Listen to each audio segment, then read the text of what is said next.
Sí, hay una percepción muchas veces en la calle, ¿no?, de que el fraude se focaliza o está sobre todo en esa pregunta del fontanero, del pequeño autónomo, de con IVA o sin IVA, ¿no?, ¿le hago factura, no la hago? Lo cierto es que según nuestros datos, según nuestro estudio, la mayor parte del fraude se concentra en grandes empresas y grandes fortunas. Más del 72% del total del fraude se concentraría en estos sectores. I don't know if I should go back there without you. Lo cierto es que las medidas fiscales que se han tomado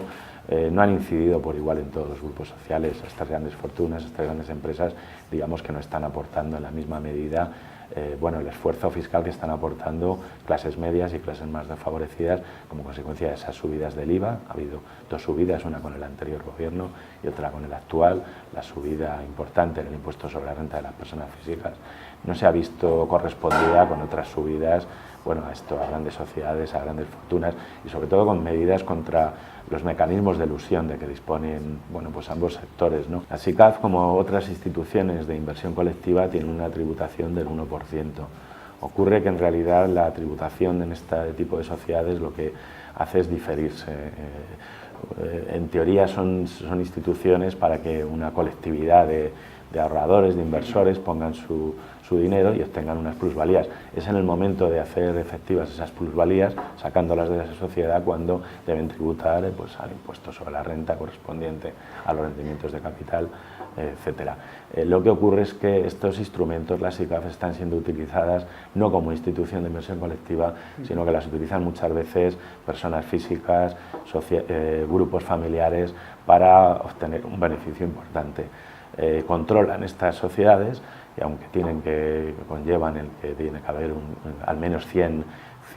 partícipes, lo cierto es que estas personas o estos grupos familiares controlan el 99,99% del capital. Hay 99 personas que llamamos mariachis que tienen una cantidad insignificante en la participación y esto conlleva que estas personas controlen la sociedad. Al controlar las inversiones de la sociedad, lo que hacen es diferir casi eternamente el pago de los impuestos, puesto que no necesitan aflorar, sacar el beneficio de la sociedad, sino que al manejar las inversiones van jugando, digamos, con sus inversiones, comprando una sociedad que el único bien que tienen es una mansión, que es de la que van a disfrutar, o un avión, en fin. Cuantitativamente, si es que lo podemos calcular,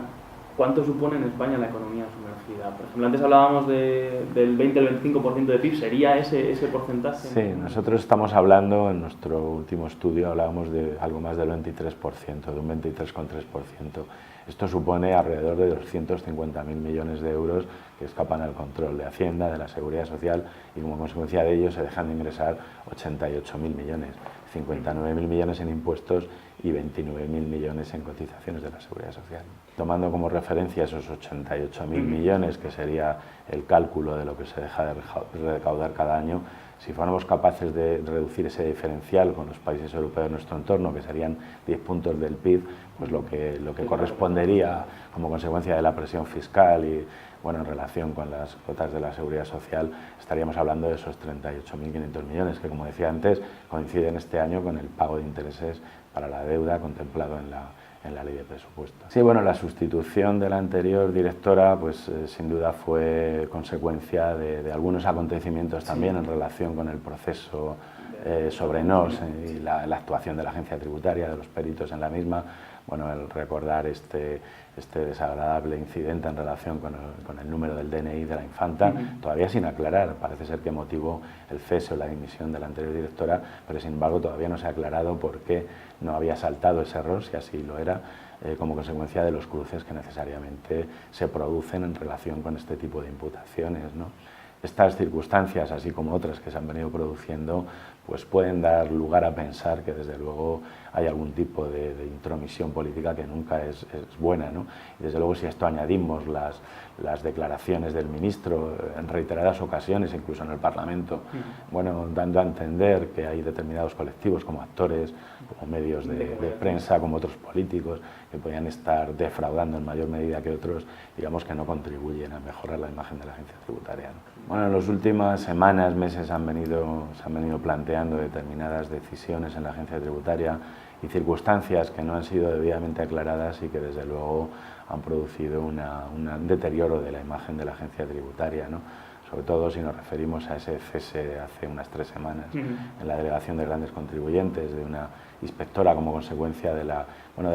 ratificación, parece ser, de una sanción a una gran empresa con la cual pues no debía estar de acuerdo, al parecer, el delegado central de grandes contribuyentes. Creemos que esto no se ha explicado cuál era el criterio del delegado y no se ha explicado por qué se produjo ese cese, y desde luego como consecuencia de ello ha habido una serie de dimisiones como la del responsable de la inspección en la agencia tributaria, que debería aclararse los motivos concretos de la misma, ¿no? Desde luego nosotros lo que hemos venido planteando en relación con este caso, que ha salido a la luz, es la necesidad de que se aclarara y que se diera una explicación del porqué del cese de esta inspectora, que lo que había hecho era, al parecer, ratificar el criterio ya de la inspección de la delegación de grandes contribuyentes en relación con un expediente concreto de una gran empresa, y en este sentido todo lo que no sea dar una explicación, dar transparencia al motivo de ese cese y por qué, pues desde luego puede hacer pensar a muchos ciudadanos que hay un trato distinto en relación con la generalidad de los contribuyentes frente a la que se da a las grandes empresas.